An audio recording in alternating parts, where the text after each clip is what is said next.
भद्रं नो पिवातयमनः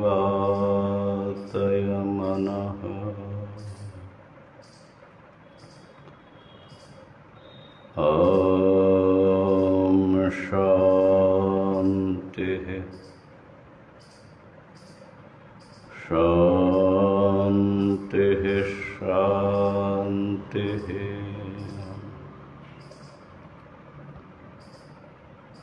शङ्करं शङ्कराचार्यं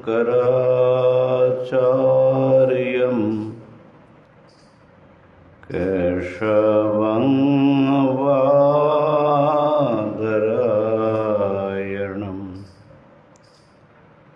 सूत्रभाष्यकृतो वन्दे भगवन्तो पुनः पुनः।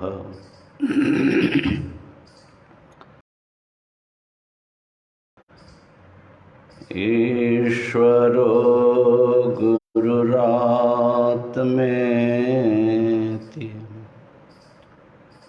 मूर्तिभेद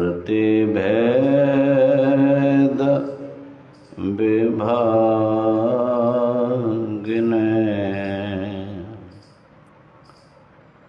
व्योमवद् व्याप्तदेहाय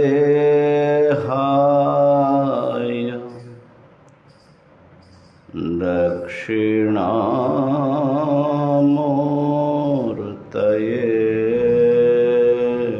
नमः। ॐ शान्तिः शान्तिः शान्तिः।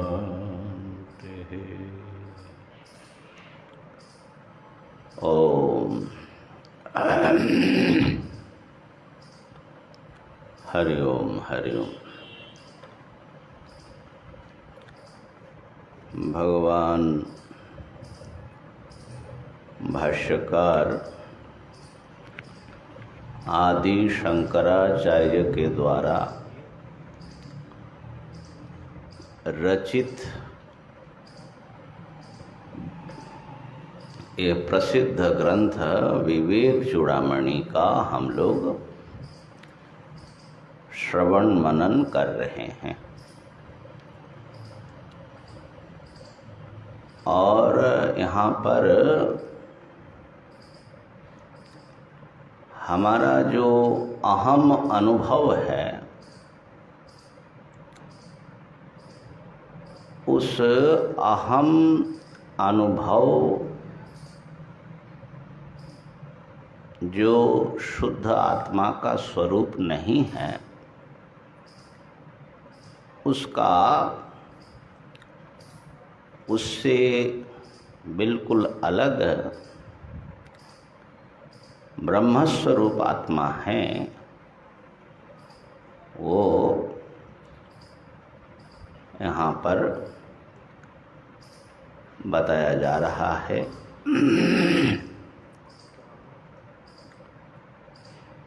तो 295 श्लोक नंबर है 295। अहं पदार्थस्तहमादिसाक्षी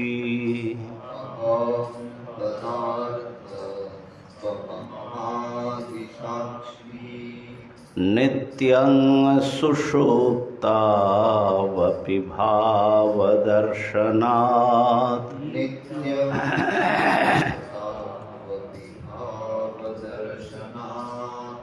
ब्रूते ह्यजो नित्य इति श्रुतिः स्वयं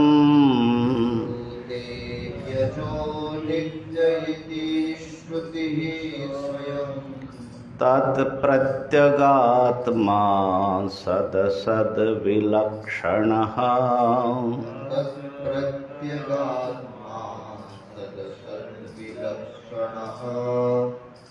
अहं पदार्थ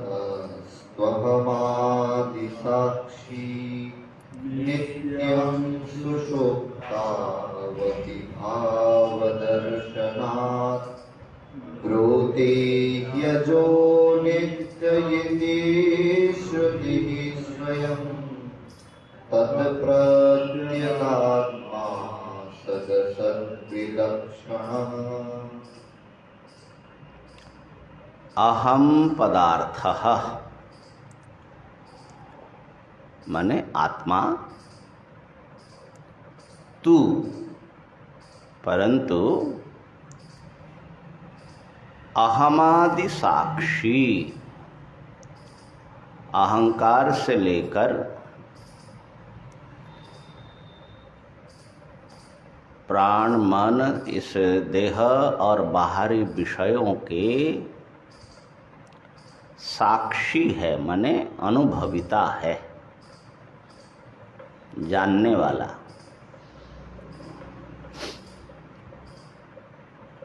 और वो इसलिए सबके साक्षी है और अहम अनुभूति के भी साक्षी है, क्योंकि सुषुप्तवपि जब हम गहरे निद्रा में चले जाते हैं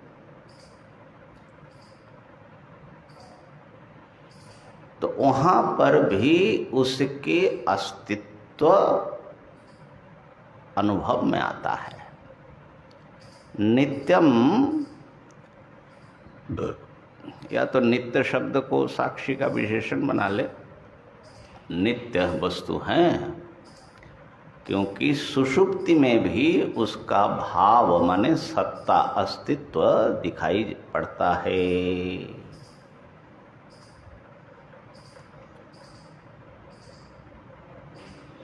श्रुति ही स्वयं, श्रुति स्वयं जो है कहती हैं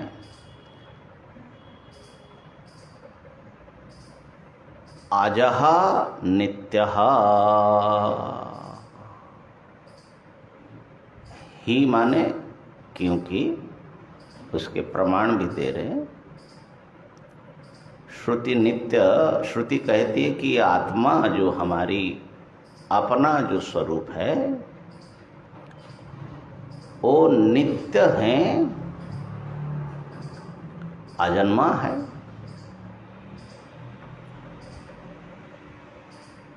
इति श्रुति ही स्वयं ब्रूते, स्वयं कहती है। ये गीता जी में है, लेकिन गीता जी श्रुति नहीं, उसके भी मूल है कठोपनिषद, अन्यत्र भी है। अजो नित्यः शाश्वतोऽयं पुराणः न हन्यते हन्यमाने शरीरे, कठोपनिषद से लिया।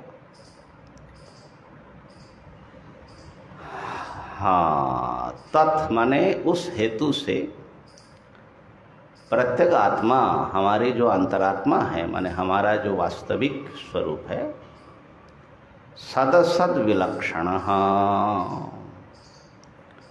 वो सत माने इंद्रियों के ग्रहण पकड़ में आने वाले जितने वस्तु हैं और असत जो अव्यक्त हैं इंद्रियातीत पदार्थ, उन दोनों से ये विलक्षण हैं, ये परम सत है। ये तो श्लोक का माने अक्षरार्थ हुआ। क्या बता रहे हैं? अहम पदार्थ, अहम पदार्थ माने आत्मा, वो अहम आदि के साक्षी है।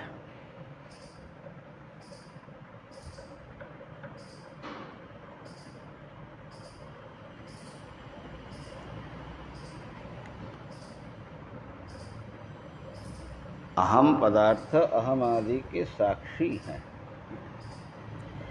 एक मच्छर बहुत लगा हुआ है भाई, और ये धूप भी आ गया। किसको बताया था आपने?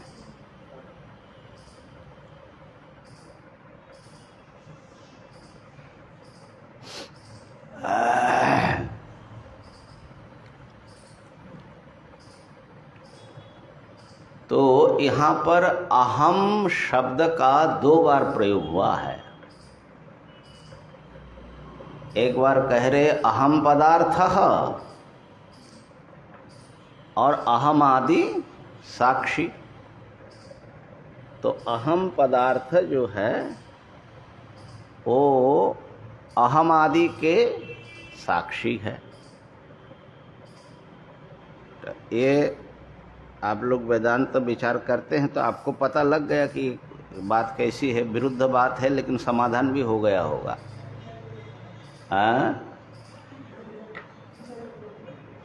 अहम पदार्थ अहम का साक्षी है।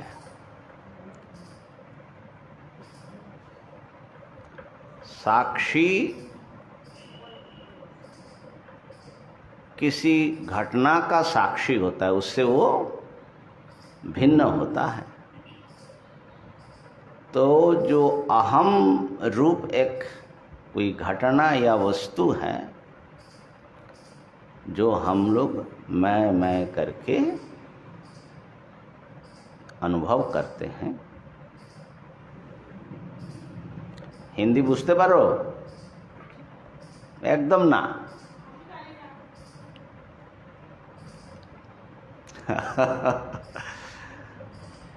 তো এই যে আমি আমি করি আমরা, আমি, এই আমিকে যে ভিতর থেকে দেখছেন তিনি হলেন আত্মা। আমির আমি। ঠাকুর বলেছেন কাঁচা আমি, পাকা আমি। বেদান্তীরা বলে একটা দৃশ্য আমি, দ্রষ্টা আমি। ঠিক আছে? সেই আত্মাই परमात्मा ईश्वर। तो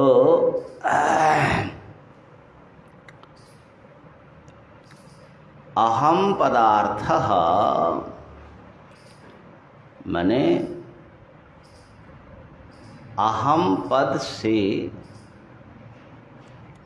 जिसको लक्षित किया जाता है वो है अहम पदार्थ।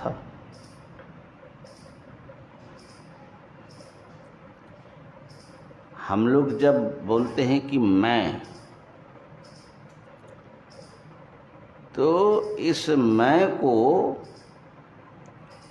मैं शब्द, अहम शब्द का प्रयोग किसके लिए करते हैं? मैं कौन?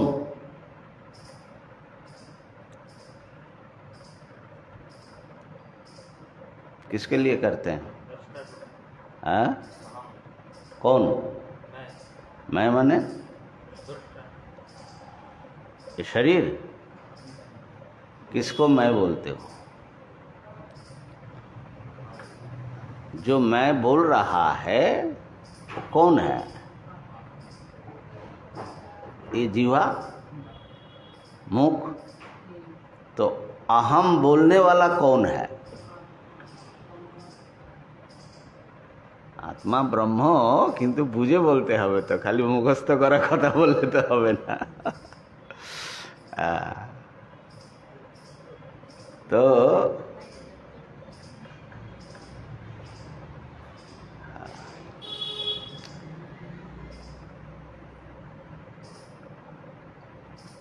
अहम शब्दटा तो मुख দিয়ে বেরোচ্ছে, अहम पद तो मुख से निकल रहा है। लेकिन अहम पद का अर्थ क्या है?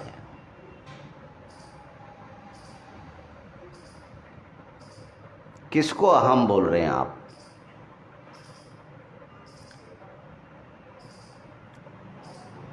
किसको बोलेंगे?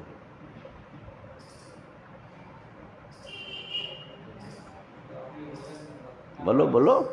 हाँ हाँ, अच्छा अमी के बोलबे।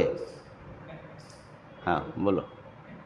एक अहम जो व्यवहार कर रहा है, मैं जीव, मैं इस स्थान पे रहता हूँ, मेरा नाम यह है, मेरा परिचय यह है। एक तो अहम ये हुआ, लेकिन इस अहम भी दृश्य है, यह अहम भी समझ में आता है और यह अहम का लय ही हो जाता है। तो इससे यह सिद्ध होता है कि यह जो तथाकथित अहम, ये लय को प्राप्त होता है, ये कभी रहता है कभी नहीं रहता है, क्षणिक। लेकिन इस अहम को भी समझने वाला या अहम का जो प्रकाशक, वही मूल अहम है, अंतरात्मा।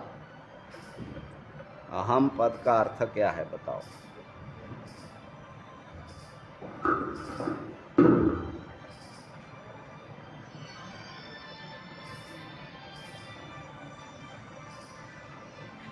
এটা বন্ধ করে দাও মা, অফ মানে সাউন্ड ऑफ করে দাও। राम जी जो बोला ठीक ही है। हम लोग जो अहम पद बोल रहा है, मुंह से निकल रहा है अहम, ये है बाह्यिक व्यवहार जगत में जो अहम आ रहा है, प्रत्यक प्रमाता, यह है प्रमाता। और जो मूल अहम वही है शुद्ध चैतन्य। जयशर महाराज, अहम पद से किसको व्यक्ति कहता है कि मैं तो करता रहता है? मैं को मतलब मैं अलग अलग रूप में बदलते रहते, जैसे जागृत अवस्था में अलग अलग रूप को बोलते हो, एक व्यक्ति को नहीं बोलते हो। एक व्यक्ति को बोलने से भी जब विचार करेंगे देखेंगे। जयशर बोल रहे हैं कि कभी मैं जो हूँ बदलता रहता है, कभी जयशर को बोलता है, कभी जो है राम को बोलता है, कभी किसी को बोलता है। ईश्वर को ही बोलता है, पर शरीर में जब तो जयशर कौन है? जागृत स्वप्न सुषुप्ति में अलग अलग मैं बदलता है। ऐसा लगता है कि वेदांत पढ़ लेने से थोड़ा कॉमन सेंस कम हो जाता है। डेली जो लोग व्यवहार करते हैं उसका अहम पद का अर्थ मैं पूछना चाह रहा हूँ, क्या है अहम पद से किसको? माने जैसे ये पुस्तक पद हमने प्रयोग किया, पुस्तक, तो उस पद का एक अर्थ होता है तब ना हम पद बोलते हैं। तो मैं ये शब्द हुआ ना, इस पद का अर्थ जो है क्या है? बाह्यिक शरीर आदि, लेकिन प्रमाता, शरीर आदि प्रमाता जो है वही। हाँ हाँ, अहं, हाँ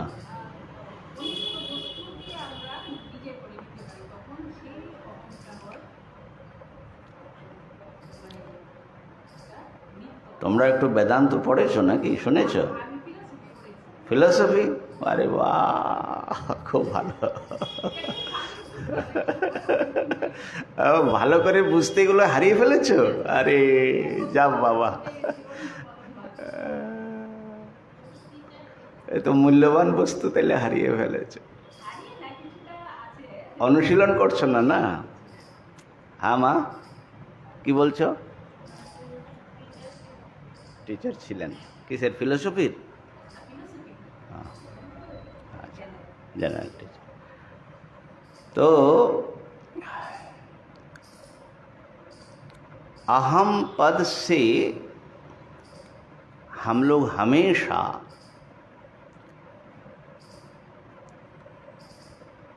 जो जानने वाली सत्ता है, जो जानता है, ज्ञाता, चेतन, उसको अहम पद से उल्लेख करते हैं। मैं और आप,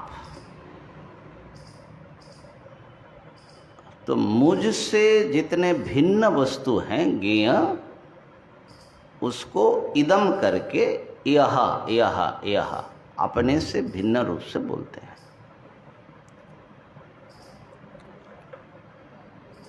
और इन ज्ञेय वस्तु का अनुभव करने वाला कोई बैठा हुआ है जो अनुभव करता है। कुछ भी अनुभव, कोई अनुभव करने वाला तो होगा ना, उस अनुभव करने वाले को अनुभव करने वाला ही बोलता है। अनुभव करने वाला जब अपने को समझाना होता है तो वो बोलता है मैं। अपने से भिन्न किसी को समझाना हो तो उसको मैं नहीं बोलता। मुझसे भिन्न, मेरा या और कोई दूसरा, ऐसा बोलेगा। यही ना है।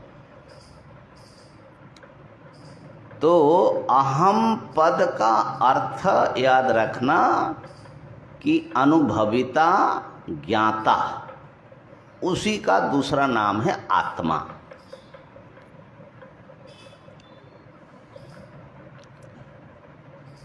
तो बात तो बड़ी सरल है, लेकिन एक समस्या है इसमें। समस्या ये है, ज्ञाता जो है बहुत सारे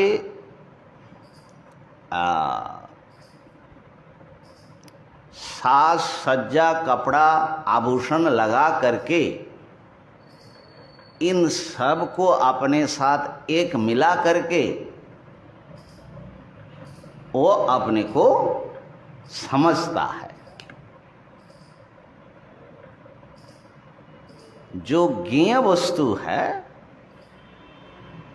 उस ज्ञेय पदार्थ का कुछ ज्ञेय पदार्थ अपने साथ जोड़ करके, जैसे अभी जो हम अपने शरीर को ही ले ले, तो मैं कैसा हूँ, तो हमेशा मैं अपने को गेरुआ कपड़े में ही आइडेंटिफाई करता हूँ।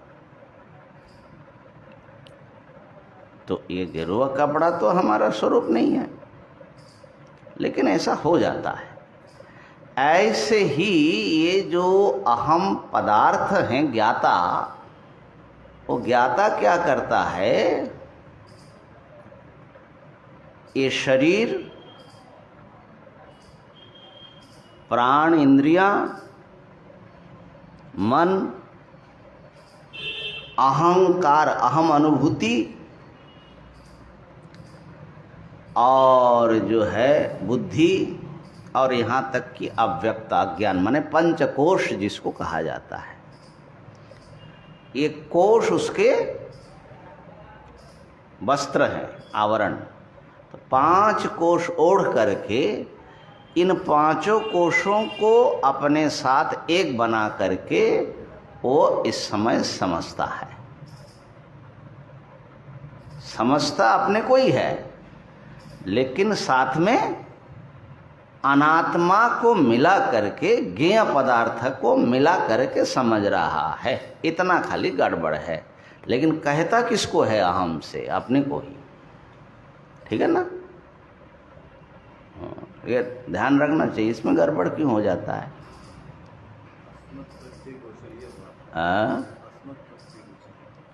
अस्मत् अहम पद है, वो तो मेरा स्वरूप नहीं हो सकता, मुझसे भिन्न है, लेकिन ज्ञेय को भी अपने ज्ञाता को कह रहा है। तो ये तो हमारी दृष्टि में। अब जो ज्ञानी है, जो ठीक ठीक जान रहा है कि ज्ञेय कितना है और ज्ञाता कितना है, वेदांत की जो अध्येता है और ठीक से समझ लिया है, वो अहम पद से ऐसे मिश्रण नहीं करता।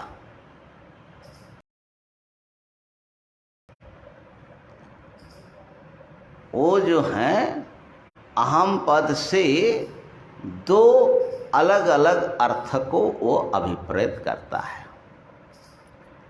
जब वो कहता है कि मैं नित्य शुद्ध बुद्ध मुक्त अज अमर हूँ, तो वो अहम पद से ज्ञाता का जो शुद्ध रूप है, चैतन्य मात्र स्वरूप, उसको वो लक्षित करता है।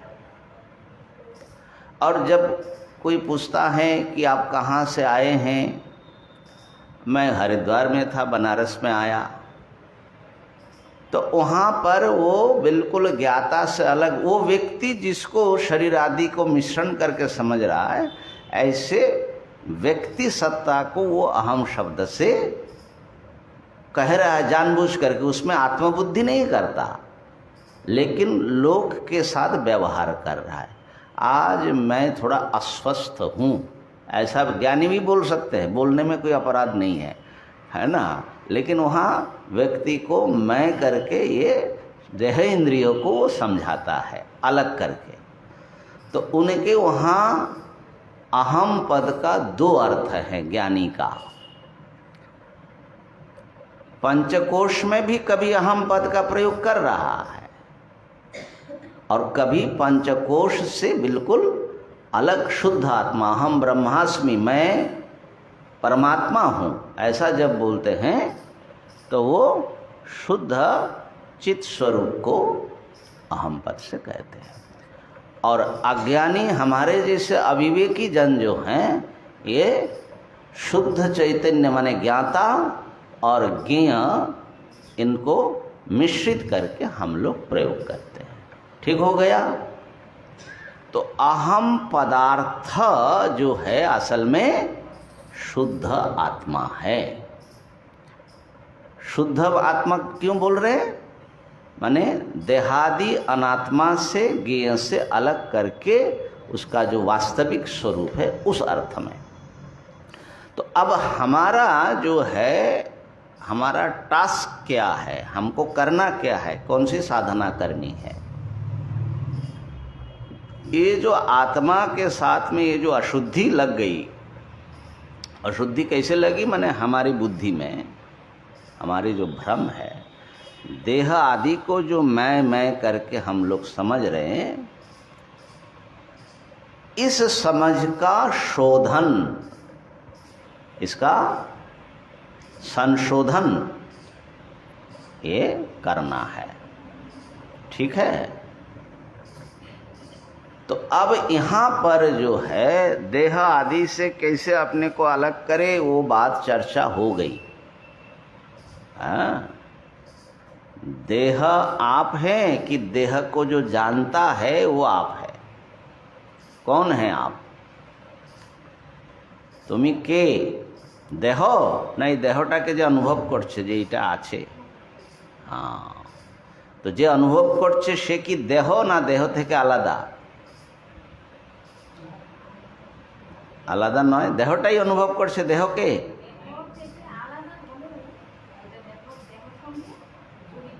হ্যাঁ, দেহের সঙ্গে তো জড়িত, কিন্তু জড়িতটা কিরকম? একটা আলাদা জিনিস তো। দেহ কি, দেহটা কি দেহকে অনুভব করতে পারে? তাহলে গভীর নিদ্রায় যখন চলে যায় দেহটা কোথায় পড়ে থাকে তার জ্ঞান হয়? জ্ঞান তো হয় না। যখন মৃত্যু হয়, আত্মা একে ছেড়ে চলে যায়, তো দেহটা পড়ে থাকে অচেতন, সে কি জানতে পারে যে আমাকে নিয়ে সবাই কান্নাকাটি করছে? তার মানে দেহটা চেতন নয়, দেহকে যে জানছে, তাই না? तो देह को जो जान रहा है वो देह से एक अलग सत्ता है, वो तो फिर भी सरल है। समस्या आ जाती है ये जो अहम एक अनुभूति है, अहम प्रत्यय। बांग्लाते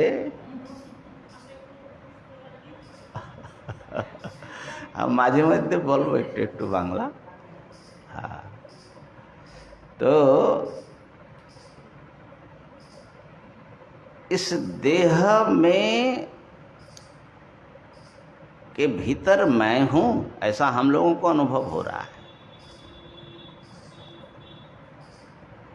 और वो मैं सीमित हूँ,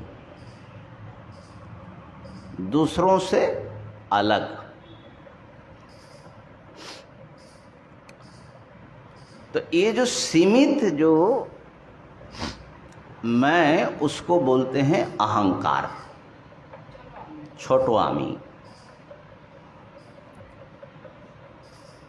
छोटो आमीटा अहंकार।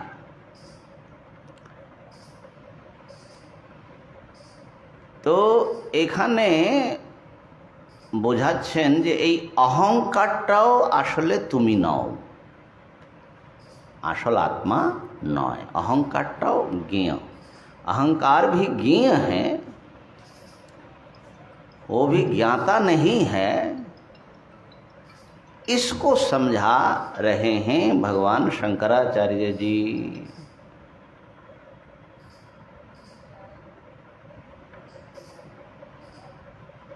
तो इसमें ध्यान देना चाहिए कि वो कैसे हम समझें, क्योंकि हम लोग थोड़ा बहुत विचार करने से देह से मैं अलग हूँ ऐसा समझ में आता है, लेकिन वो जो जिसको हम समझ रहे हैं कि मैं, वो भी असली मैं नहीं है,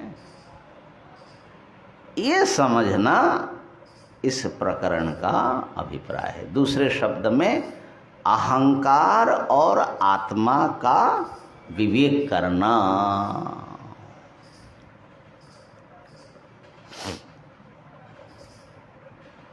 तो यहाँ कह रहे हैं कि अहम पदार्थस्तु अहमादि साक्षी। भाई ये जो अहंकार हैं, अहंकार, बुद्धि, मन, इंद्रिय, ये सब के जो असली आत्मा है, ज्ञाता है, जो तुम हो असल में, वो इन सब को अनुभव करता है, सबका साक्षी है, सबको देखता रहता है।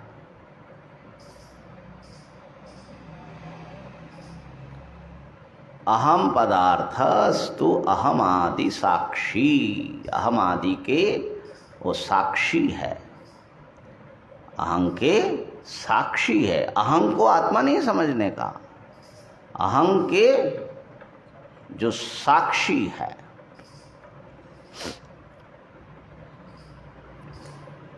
और उसको जो है वो सिद्ध कर रहे हैं कि अहम के साक्षी कैसे। कहा कि नित्यम सुषुप्तौ अपि भाव दर्शनात्। जब व्यक्ति गभीर निद्रा में चले जाते हैं, सुषुप्ति में, वहाँ पर भी साक्षी बैठा हुआ है। वहाँ पर भी साक्षी, अनुभविता विद्यमान है। গভীর নিদ্রায় যখন আমরা তলিয়ে যাই, তখন আমি আছি কি নাই তার কোনো বোধ থাকে না, কিন্তু তখনও একজন কেউ থাকেন যিনি এই গভীর নিদ্রাটা অনুভব করেন। আমিটা যে নাই, আমিটা যে তলিয়ে গেছে, এটা কি করে জানেন? এটা কে জানে? আমি জানে? আমি তো নাই, তো সে কি করে জানবে? তাহলে কে জানলো যে আমি ছিলাম না? তো এই আমির না থাকাটা কে জানছে? বুঝতে পারছো? আমির না থাকাটা, এই যে গভীর নিদ্রায় আমি থাকি, থাকি, ঘুমিয়ে থাকো। তো ঘুমিয়ে যে থাকো সেখানে কি হয় কিছু জানতে পারো? কোথায় থাকো? বিছানায়? কোন দেশে থাকো? কোন কালে থাকো? কিছুই জানি না, তাই না? गहरी निद्रा में किसी देश काल का अनुभव नहीं होता। जब तक ये छोटा अहम है, माने छोटा आमी, ये अहंकार है, अहंकार देश काल में ही उसका ऑपरेट करता है, वो व्यवहार करता है। मैं अभी यहाँ पर हूँ, भारत सेवाश्रम संघ, वहाँ मेरा आवास है ना, फिर वहाँ जाऊँगा, ऐसा। बल्कि स्वप्न में भी कहीं जाते हो तो अपने को वहाँ पर भी उस देश काल से, सपनिक देश काल में आप अनुभव करते हैं। लेकिन जब आप गहरी नींद में चले जाते हैं, कहाँ जाते हैं? किसी देश का अनुभव है? बोले शरीर में कहीं जाते हैं, ऐसा अनुभव होता है? तो देश की अनुभव नहीं, काल का भी अनुभव नहीं। तो देश कालातीत अवस्था में हम लोग चले जाते, किसी वस्तु का अनुभव नहीं। ना बढ़िया बढ़िया संगीत सुनते हैं, ना रूप का दर्शन होता है। যখন গভীর নিদ্রায় তলিয়ে থাকো তখন খুব ভালো সঙ্গীত শুনতে পাও। कभी कभी गुरु जी ऐसा होता है, जागने के बाद भी हमको याद करना पड़ता है कहाँ। हाँ, ऐसा हुआ, हुआ जरूर हुआ। कुछ दिन पहले इलाहाबाद में भी ऐसा हुआ। हाँ। उसके बाद यहाँ पे कुछ दिन पहले हम सोचते हम इलाहाबाद में है, यहाँ इस साइड में है, ऐसा हो रहा है। हाँ हाँ, तो इसका मतलब है कि आप देश काल छोड़ करके कहीं चले गए तो वहाँ से आए हैं ना, इसलिए परिचय करना पड़ रहा है कहाँ हो। तो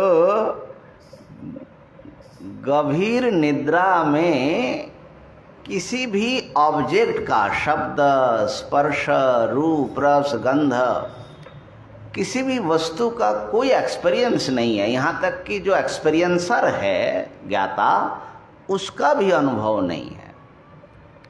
मैं हूँ कि नहीं हूँ ये सब कुछ पता एक गहरे अज्ञान में या निद्रा कह लो, उसमें हम लोग कहीं डूब जाते हैं।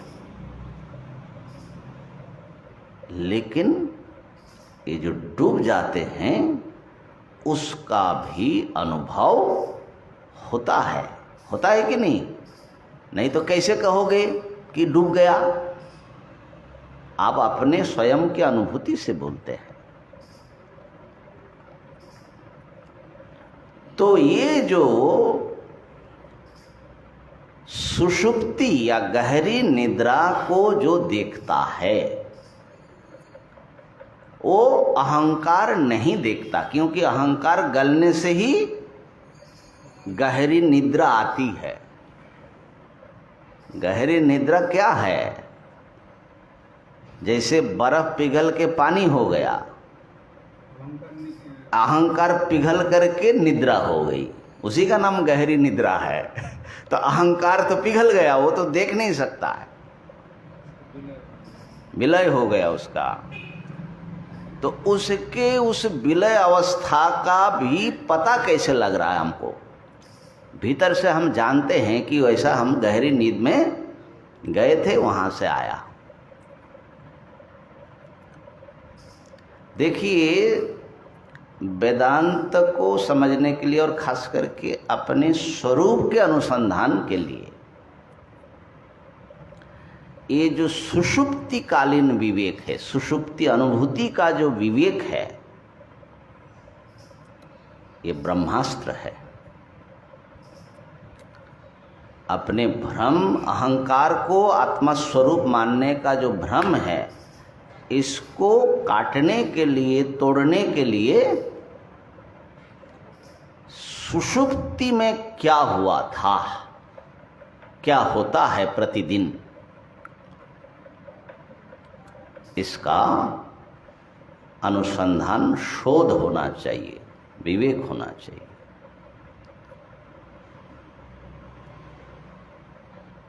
तो कोई एक सत्ता भीतर जो है वो जागृत है, जिसके प्रकाश से ये अहंकार के विलय अवस्था, सुषुप्ति का अनुभव हम लोगों को होता है। सुषुप्तावपि भाव दर्शनत, वो है प्रत्यग आत्मा, असली आत्मा, अंतरात्मा। शरीर भी आत्मा है एक प्रकार से लोक व्यवहार में। अब फिर ये अन्नमय कोश है, प्राणमय कोश भी एक आत्मा है, जो थोड़ा प्राण से गहरे में जाता है, अंतर्मुख होने से। मन भी लोग अपने आत्मा के रूप में समझते हैं, और अहंकार को भी आत्मा के रूप में समझते, अज्ञान को भी आत्मा के रूप में समझते। लेकिन उसके भी भीतर बैठ करके, अज्ञान माने सुषुप्ति में जो गहरा अज्ञान है, सब विलय हो गया। देखने वाला भी गल गया, दृश्य भी गल गया, दृष्टा दृश्य का भेद ही वहाँ पर समाप्त हो गया। সুষুপ্তিতে দ্রষ্টা দৃশ্যের কোনো অনুভূতি থাকে না, না দৃশ্যের অনুভূতি না যে দেখছে তার অনুভূতি। किंतु दृष्टा दृश्य सब गल जाने पर भी कुछ भीतर से कोई अनुभव करता रहता है। तो वो जो भीतर से अनुभव करता है वही जागृत में भी और स्वप्न में भी और सब अवस्था में वो अनुभव करता है, क्योंकि वही असली अनुभव करने वाला है। बल्कि वेदांत तो ये कहता है कि वही सब शरीर के भीतर सब अवस्थाओं का भी अनुभव कर रहे, वही परमात्मा है।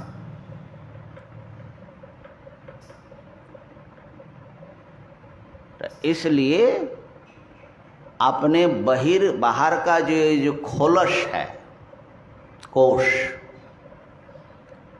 उसको छांट करके विशुद्ध आत्मस्वरूप को आविष्कार करो। हाँ,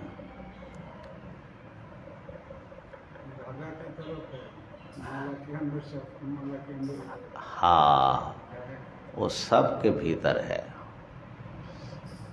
धागा जैसे समस्त पुष्पों के भीतर होता है।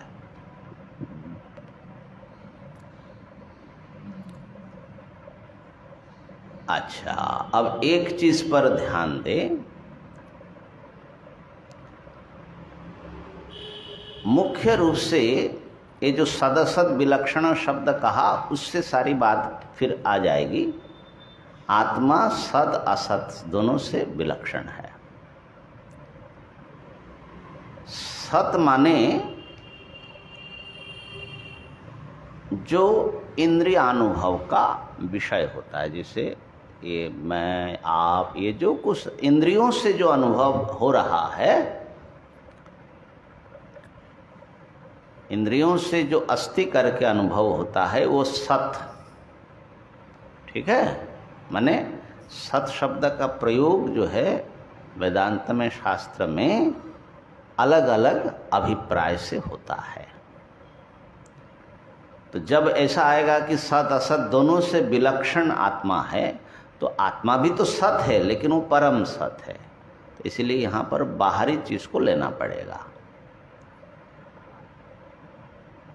हम लोग जो कुछ देख रहे हैं इंद्रियों से, ये स्थूल जगत है, इंद्रिय से गृहीत हो जाता है। लेकिन स्थूल जगत कहाँ से उत्पन्न हुआ, उसका कारण क्या है, वो नहीं दिखाई पड़ता है ना। वो जो है उसको खोजना पड़ता है, थोड़ा भीतर जाना पड़ता है। ये देह हो या ये ब्रह्मांड हो, पृथ्वी हो, सूर्य हो, ये सब कहाँ से उत्पन्न हुआ, किसने उत्पन्न किया, कौन से फोर्स काम कर रहा है, इंद्रिय से पता नहीं लगता, लेकिन बुद्धि से लगता है। माँ तुम्हें ऊपर चैटे बसे जाओ, তোমাকে বলছি না, ওকে ও পেছনে, ও কষ্ট হচ্ছে বসতে, হ্যাঁ আরো বেশি অসুবিধা। আচ্ছা ঠিক আছে। তো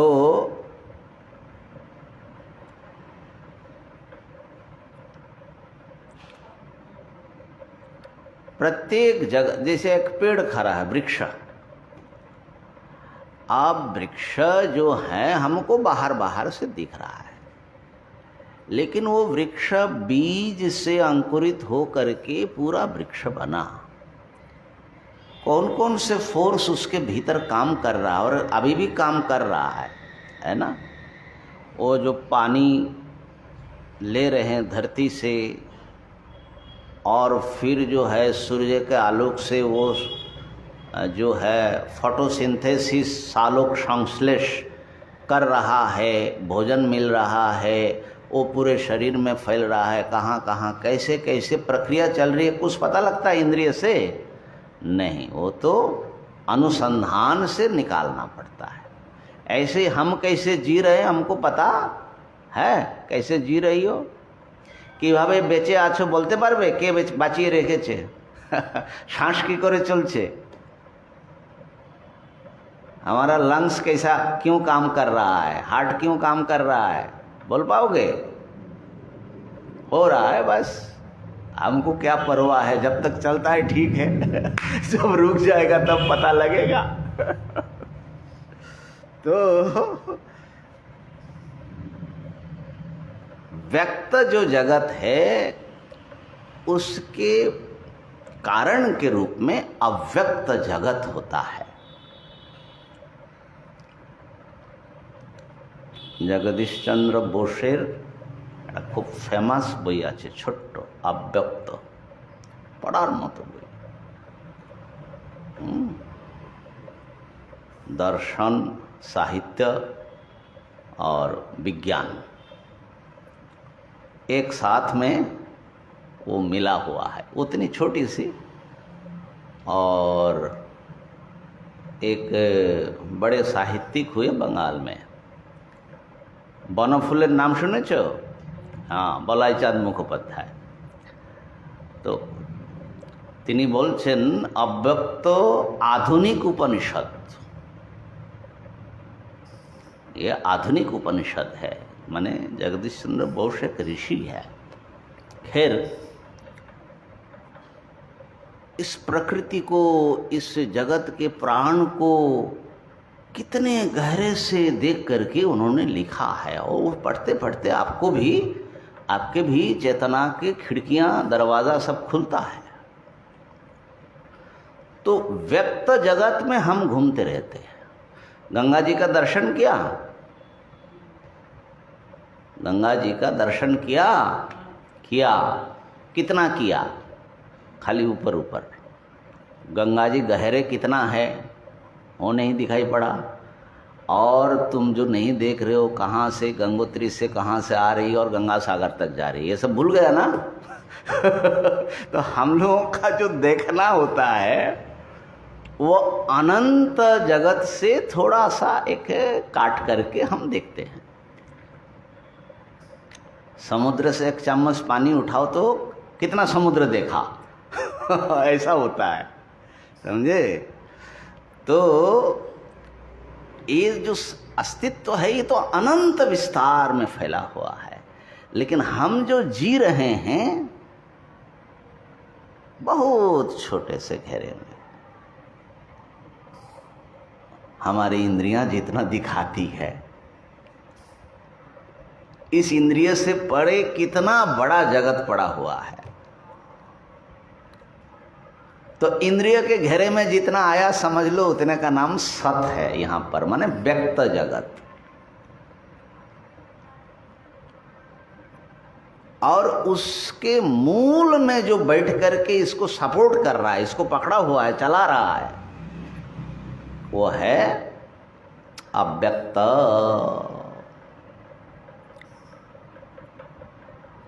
ये तो जगत के विषय में बताया। अच्छा, व्यक्त जगत का भी एक स्थूल सूक्ष्म विभाग होता है, अभी उस जटिलता में हम नहीं जा रहे। अब अपने में आओ, माने मैं इसको विश्लेषण करें, इसमें कितना सत है, कितना असत है, और कौन आत्मा है। तो जितना आप देख रहे हो, अपने आप को अनुभव कर रहे हो, इतना सत है, ठीक है? सत व्यक्त आप।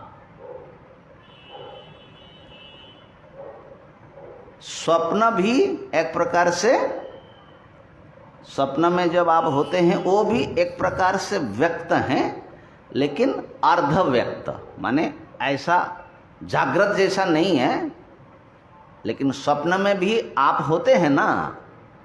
स्वप्नेও আমরা হইতো থাকি তো স্বপ্নের যে আমিটা বা স্বপ্নের যে জগৎটা সেটাও अनुभवेर विषय बोले व्यक्त, किन्तु अस्फुट, अस्पष्ट, अर्धव्यक्त। अर्ध व्यक्त हैं। लेकिन सुषुप्ति जो है वो व्यक्त नहीं है, वो अव्यक्त है। सुषुप्ति का नाम अव्यक्त है, समझे? क्यों अव्यक्त है? न देखने वाला है, न दृश्य है, दृष्टा दृश्य गल गया, अव्यक्त है। तो अब देखो, मेरा 3 रूप तो सामने आ रहा है, एक व्यक्त में, एक स्वप्न में अर्ध व्यक्त, ये सब शरीर वरीर हट गया, वहाँ पर खाली वासनामय, अपने मनोमय एक रूप लेकर के हम लोग होते हैं। और सुषुप्ति में अव्यक्त हो जाते हैं।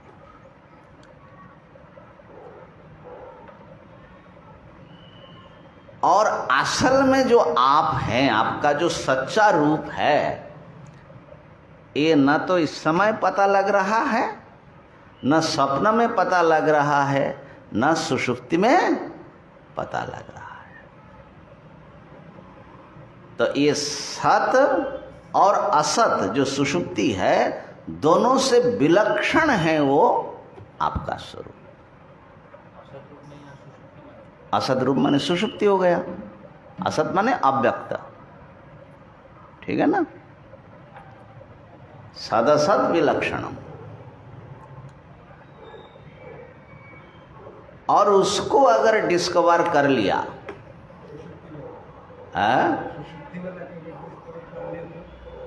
सुषुप्ति से भी परे जो है, विलक्षण जो है, उसको अगर डिस्कवर कर लिया तो बाजी मार दिया, महाराज लटरी लग गई।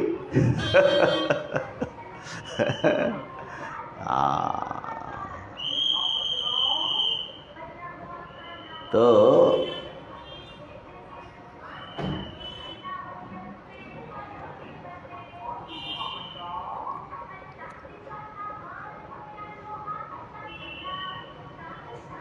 इस प्रकार से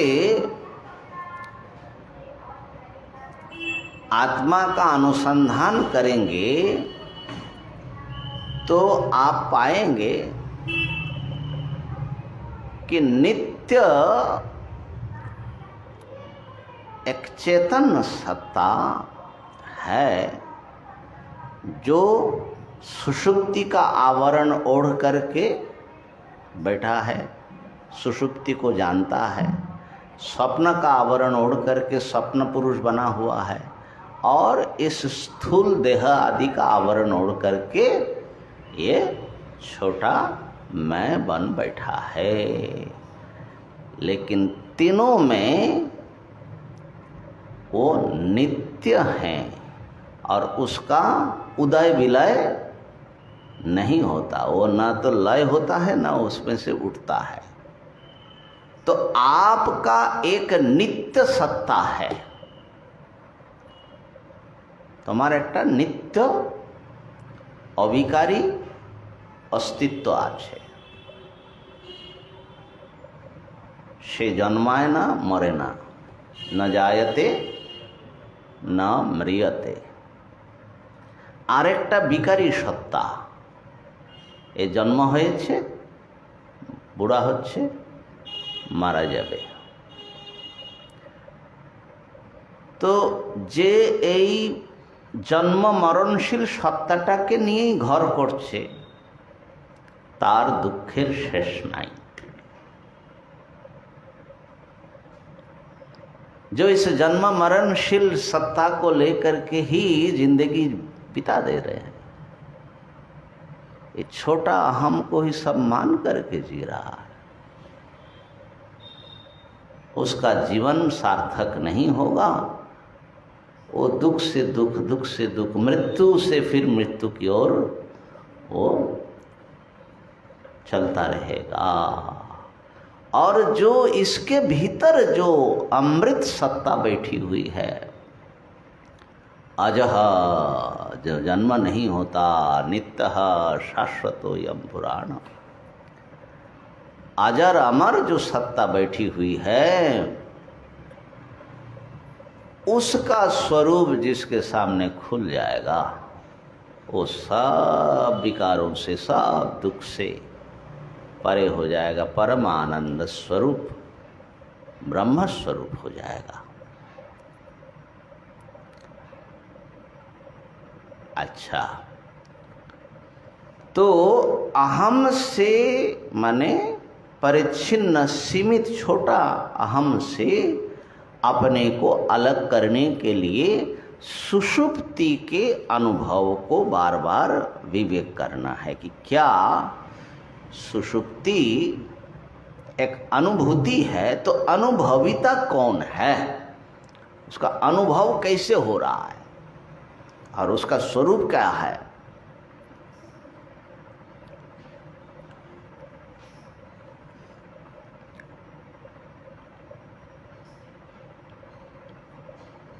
अच्छा, एक चीज को यहाँ पर थोड़ा सा स्पष्ट कर देता हूँ, करने का कोशिश करता हूँ।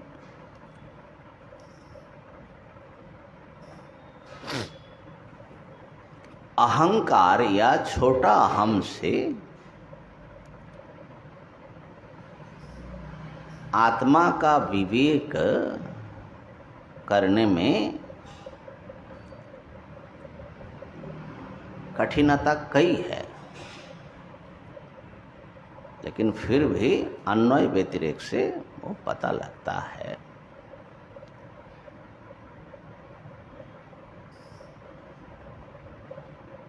अभी भी आत्मा सुषुप्ति में ही खाली आपके असली आत्मा है ऐसा नहीं है, इस समय भी वही आत्मा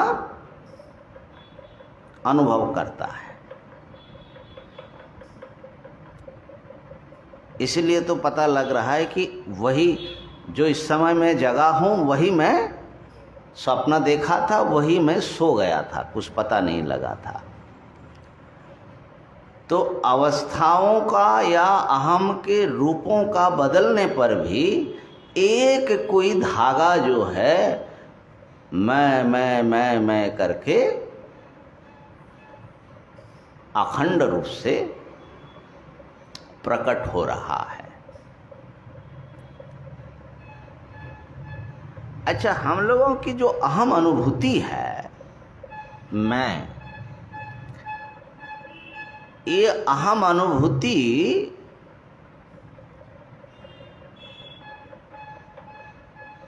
अहंकार अनुभव करता है अहम को, कि शुद्ध चैतन्य उसका अनुभव करता है।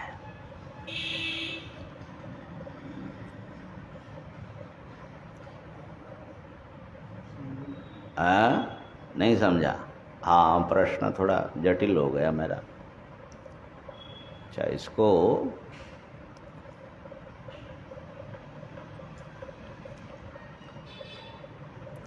माने अहंकार जो है ये आत्मा, असली आत्मा नहीं है, ये तो समझ में आया।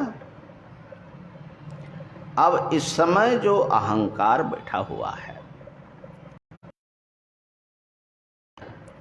तो इस अहंकार को अगर हम निषेध करें कि आत्मा नहीं है, बल्कि इदमकार को भी निषेध करना है, माने ये जो दिखाई पड़ रहा है और जो देख रहा है तथाकथित रूप से, वो दोनों आत्मा भी बैठा हुआ है ना। तो आत्मानुसंधान कैसे होगा? दोनों में अखंड आत्मा बैठे हुए है। माने हमारे शास्त्रों में ऐसा है कि सब में ब्रह्म को देखो, आत्मा को देखो, है ना। सब में, अब सब में सब दिखता है, लेकिन आत्मा नहीं दिखते। अब जैसे कहते हैं कि भाई अपने भीतर जाओ, तो पहले तो मैं बड़ा फंस जाता था, भाई भीतर कैसे जाऊं, ये शरीर चीर करके भीतर जाएंगे तब भी तो वो शरीर ही मिलेगा, ये भीतर कैसे जाया जाए? भीतर कैसे जाए? भीतर माने क्या पेट के भीतर जाए? है? अच्छा, विचार भी करेंगे तो वही तो आएगा। बोलते हैं कि भगवान हृदय में है या आत्मा हृदय में रहता है, तो ऐसा कल्पना करते हैं कि भाई हाँ, हृदय में कोई एक जगह पर जो है आत्मा नाम की चीज़। लेकिन वैसे तो सुनते हैं कि हनुमान जी ने चीड़ दिया और राम जी को दिखा दिया, राम सीता बैठे हुए हैं। हनुमान जी के भीतर खास बैठ गया होगा, लेकिन हम लोगों का चिड़ने फाड़ने से तो दिखेगा नहीं। कितना ऑपरेशन होता रहता है हार्ट का। हाँ हाँ हाँ हाँ, तो हाँ, तो भीतरे जावा मानेटा की कोन दिके जावे? अनुभूति। है ना? तो भीतर में जाना भी बड़ा कठिन काम है महाराज। भीतर जाने के नाम पर भी बाहर ही घूमते रहते हैं, समझे ना? तो इसीलिए वेदांत में दिखाया पंचकोश, अन्नमय कोश, उसके भीतर प्राण चल रहा है, तो प्राण में जाओ, प्राणमय कोश। फिर मन में जाओ, मनोमय कोश। फिर अहम में जाओ, विज्ञानमय कोश। फिर अव्यक्त में जाओ, आनंदमय कोश। फिर जो उसके भी साक्षी के रूप में आत्मा बैठे हुए हैं और नित्य चमक रहे हैं सूरज की तरह, उनका प्रकाश कभी विलुप्त नहीं होता। तो मेरा प्रश्न ये था कि इस अहम अनुभूति में और इदम अनुभूति में, अहम में खास करके आत्मा का कुछ विशिष्ट प्रकाश है, क्योंकि चेतन मालूम पड़ता है। इदम में भी आत्मा है, लेकिन वो जड़ मालूम पड़ता है। ठीक है? लेकिन सदरूप से सब में एक ही तत्व समाया है, यह हम लोगों ने विचार किया।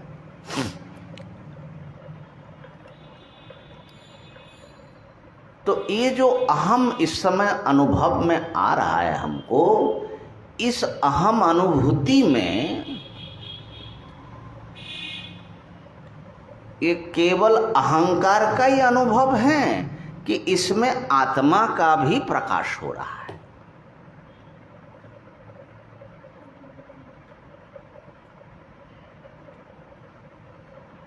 कोई भी अनुभव आपका हो रहा है, प्रत्येक अनुभव में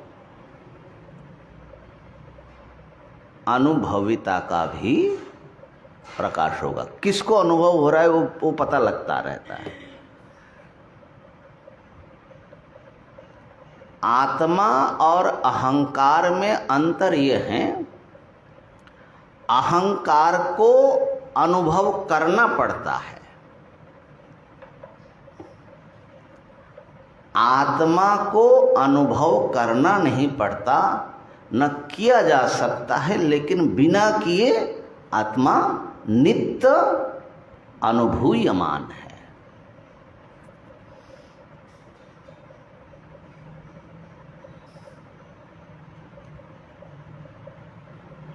अहंकार में दोनों है, दोनों है। अहंकार अहंकार है, वो आत्मा उसको देखता है, और आत्मा को अहंकार नहीं देखता, न आत्मा ही देखता है, उसका स्वरूप ही है, उसको देखने की कोई जरूरत ही नहीं पड़ती है, नित्य प्रकाश स्वरूप है। इस प्रसंग को इसलिए भी उठा रहा हूं, जो वेदांत पढ़ते हैं उनको शंका होती है कि आत्मा को किससे देखें? मन से ही तो देखना पड़ेगा। अब मन से नहीं देखा जाता है, बोल देते हैं। आत्मा को कौन देखेगा? मन की वृत्ति। क्या मन आत्मा को देख सकता है? अगर नहीं देख सकता है तो आत्मदर्शन करो, ये कैसे सार्थक होगा? मन के द्वारा ही तो करना पड़ेगा। मनसैवानुद्रष्टव्यम भी है। तो सरल भाषा में कह दिया जाता है कि शुद्ध मन से देखा जाता है, अशुद्ध मन से नहीं देखा जाता। लेकिन जो तत्व विचार करने वाले हैं वो इससे संतुष्ट नहीं होंगे। भाई शुद्ध मन भी क्या आत्मा को विषय बना सकता है? आत्मा कभी ऑब्जेक्ट होगा, ज्ञेय होगा? आत्मा को अगर मन के द्वारा देखेगा तो देखेगा कौन? दूसरी आत्मा? कैसे होगा? आत्मा अविषय है, विषयी है। युष्मत् प्रत्ययापेतस्य प्रत्यगात्मनो अविषयत्वम ब्रवीषि।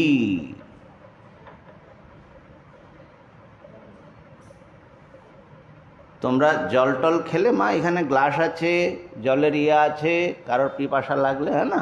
এদিকে দেখো, এদিকে আছে। তো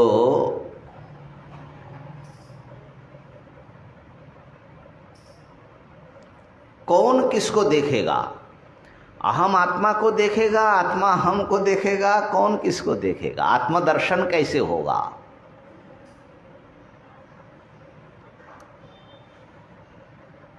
जय श्री महाराज बोलिए। आत्मा तो सदा विद्यमान है। हाँ एक तो स्वयं प्रकाश है। हाँ सिर्फ अनात्मा को हटाना है। हाँ मन में भी जो आत्मा आया है, हाँ। मन को जब आप निषेध कर देंगे तब आत्मा सदा भाषिक वो भाषेगा। बात तो बड़ा सरल कर दिया। राम कुछ बता रहे थे। मनसायव द्रष्टव्यम, इसमें आत्म साक्षात्कार करने का जो उपदेश है ये है कि यह अहम जो है, ये जो अहम पदार्थ इसको आत्मज्ञान होगा। आत्मज्ञान होगा मतलब इस अहम का जो साक्षी, जो सदा अहम को प्रकाश दे रहा है, जो सर्वदा ज्ञाततया अज्ञाततया सदा सर्वदा जिसका सत्ता है, इस अहम को यह ज्ञान होगा कि यह अहम ही मिथ्या है और वो ज्ञाता सत्य है। तो जो जानने वाला है वो सदा है और हर अनुभूति में है। लेकिन इस अहम का जो मिथ्यात्व है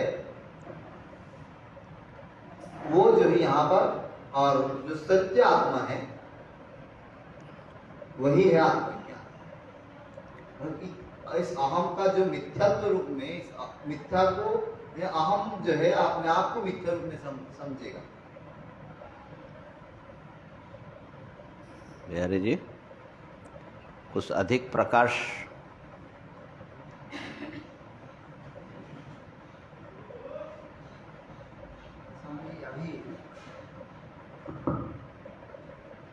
अभी जिस अहम को पकड़े हुए हैं यही मैं हूँ, तो जब उस स्थिति में पहुंचेंगे उस ज्ञान की अवस्था, तो आज जिस अहम को लेके हम अब ये समझ रहे हैं कि यही मैं हूँ, इसको ना लेके हम फिर जब वो समझ जाएंगे कि वो मैं हूँ।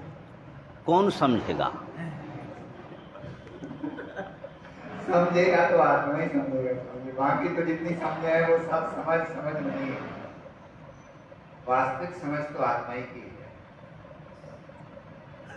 थोड़ा सा है, थोड़ा सा है।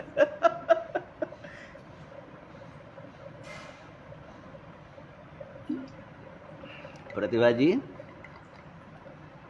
कौन किसको देखेगा भाई? हैं? नहीं देखेगा।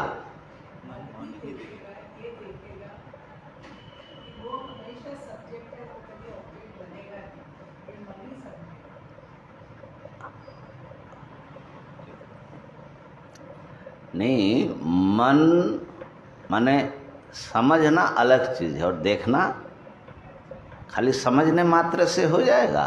आत्मदर्शन, आत्मानुभूति मन को होगा।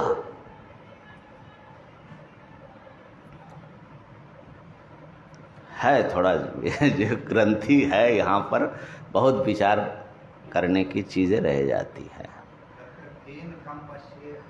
हाँ, कहना कम पश्चेत भी है और आत्मा बारे द्रष्टव्य भी है। अच्छा चलो, समय तो हो रहा है, दृष्टांत से मैं समझाने का प्रयत्न करता हूँ।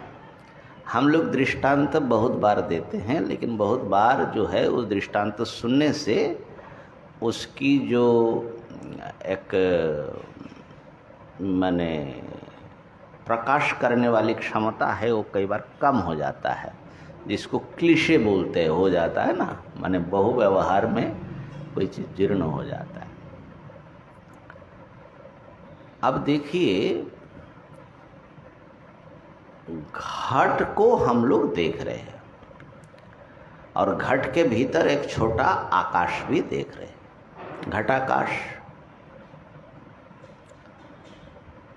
इसी प्रकार घट जैसा ये अहम है, जो अभी मैं करके अपने को देख रहा हूं, और इसके भीतर वो आकाश के समान छोटा आकाश या छोटा चेतन के रूप में ब्रह्म आत्मा भी विद्यमान है। ठीक है, बात समझ में आई? हाँ, खाली इतना मालूम पड़ता है कि घट तो एक पोला है, तब उसमें आकाश दिखता है। ठीक है ना? और हमारा, अच्छा, उस घट को अगर शीशे का घट बना दे, कांच का, और उसका भीतर भी कांच भर दिया जाए, माने घट जो है बाहर से घटाकार है, भीतर से पैक्ड है,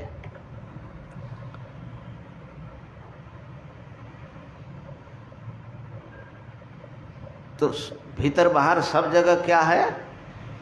शीशा ही है। फिर भी उसके भीतर भी आकाश है कि नहीं? आकाश और प्रकाश फिर भी है।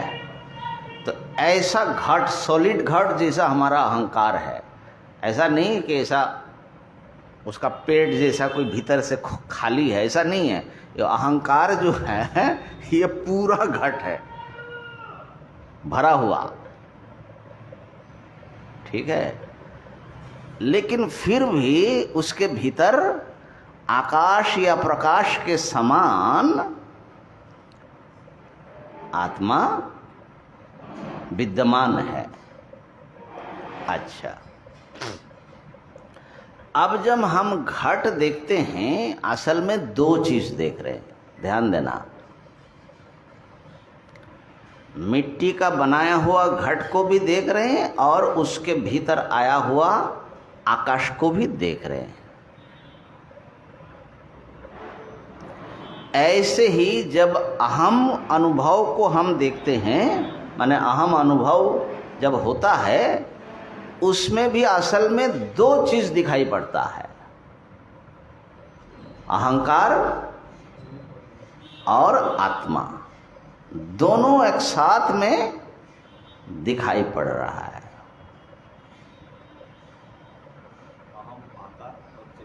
हाँ, अहम जो है वो घट है, वो एक रस्सी में सर्प जैसा एक अनिर्वचनीय पैदा हुआ। अच्छा, ये जो अहम करके अनुभव हम कर रहे हैं ना, इसी अहम को ही वेदांत में अंतःकरण बोला जाता है। अहम अंतःकरण है। अब इसमें समस्या कई है, एक चिदाभास भी इसके भीतर उत्पन्न हो जाता है और असली चैतन्य भी उसके भीतर रहता है। तो अभी उतने समस्या में हम नहीं जा रहे। ठीक है, वो जो हमने शीशे को भरा घट को, वो चिदाभास को समझाने के लिए ही असल में भरा, वो चिदाभास उससे भरा हुआ है। समझे ना? फिर भी उससे बिल्कुल अलग आत्मा भी वहाँ पर, चैतन्य सत्ता भी प्रकाशित हो रहा है। तो देखिए, घट जो दिखाई पड़ता है, माने मिट्टी का बनाया हुआ, वो घट की महिमा है। घट के कारण हमको घट दिखाई, घट है इसलिए घट दिखता है। घट अपने को रेवलिंग करता है, दिखाता है। और आकाश जो दिखता है वो कौन दिखा रहा है? घट दिखा रहा है कि आकाश अपने को दिखा रहा है? बल्कि प्रश्न को थोड़ा सा परिष्कार कर दूं, ये जो घटाकाश जो दिख रहा है, घटाकाश जो दिख रहा है, वो आकाश के कारण दिख रहा है कि घट के कारण दिख रहा है?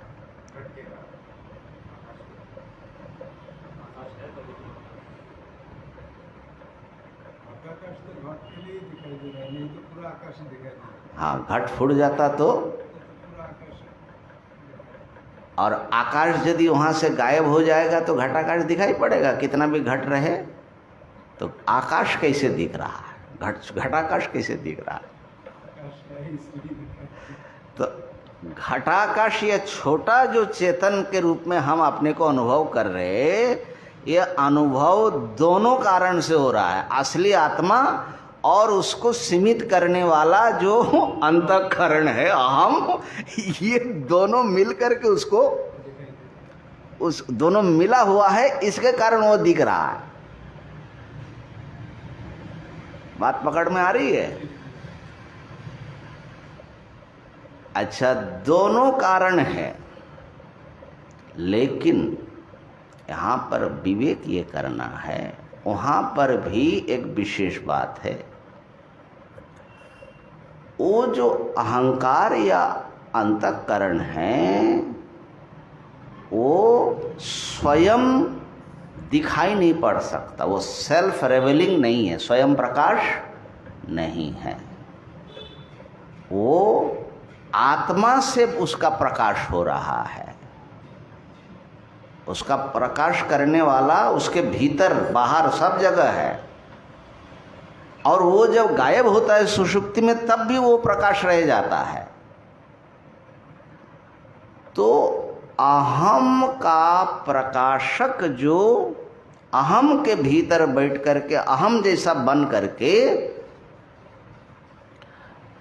वो आत्मा है। आत्मा को अहंकार असल में नहीं दिखा सकता, क्यों? वो जड़ है। दिखाई पड़ने वाले स्वयं प्रकाश आत्मा में एक सीमा वो दिखा सकता है, ध्यान देना। सीमा जो है आकाश का स्वभाव या धर्म नहीं है। वो आरोप जरूर कर देगा उसके ऊपर। अहंकार अपनी सीमा, अपना छोटापन, हम लोगों को जब भी लग रहा है कि मैं छोटा हूँ, वो अहंकार का छोटापन चैतन्य पर आरोपित हो गया। ठीक है? तो अहंकार जब कहा जाता है कि आत्मदर्शन, तो आत्मदर्शन तो इस समय भी अहंकार नहीं कर सकता। उस समय का शुद्ध आत्मा का दर्शन कहाँ से करेगा? है ना? लेकिन ये सारे वेदांत विचार और ये सब मानसिक प्रक्रिया, श्रवण मनन और निधिध्यासन का फल ये है कि ये अहंकार जो है उसका स्वभाव कैसा, और इस अहंकार को जो प्रकाश कर पा रहा है उसका स्वभाव कैसा, इसका विवेक हो जाए। अहंकार का निषेध जब अलग मालूम पड़ेगा तो निषेध हो जाएगा, है ना? पहले तो अलग करो और फिर वो मिथ्या तो है ही है, माने वो आत्मा नहीं है। आत्मदर्शन ये हुआ, हाँ, कि अहंकार का निषेध और आत्मा का स्वयं प्रकाश होता। तो आत्मदर्शन जो है वो तो नित्य विद्यमान है आत्मा स्वयं प्रकाश होने से, लेकिन विवेक नहीं है। तो जब ये विवेक का उदय हुआ, अहंकार में होगा वृत्ति, अहंकार में विवेक का उदय होगा, लेकिन वो विवेक किसको हुआ माना जाएगा? आत्मा को, आत्मा को। चलो इस विषय पर अभी थोड़ा समय लगेगा, टाइम बहुत हो गया।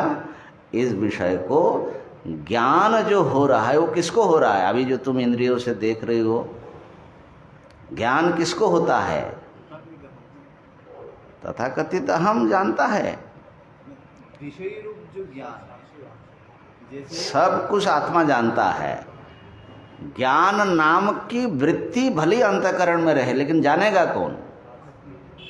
आत्मा प्रकाश करेगा। तो अंतःकरण वृत्ति अंतःकरण में ही होता है। ज्ञान माने वृत्ति, ज्ञान नाम की घटना वृत्ति अंतःकरण में होगा, लेकिन अंतःकरण में वो वृत्ति रहने पर भी जानने वाला कौन है?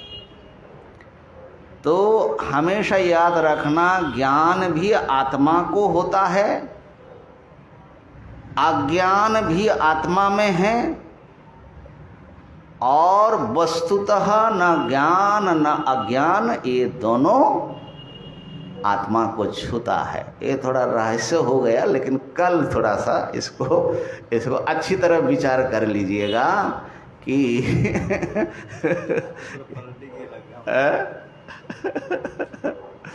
कल विचार होगा तो समझ में आएगा। ओम पूर्णमदः पूर्णमिदं पूर्णात् पूर्णमुदच्यते पूर्णस्य पूर्णमादाय पूर्णमेवावशिष्यते।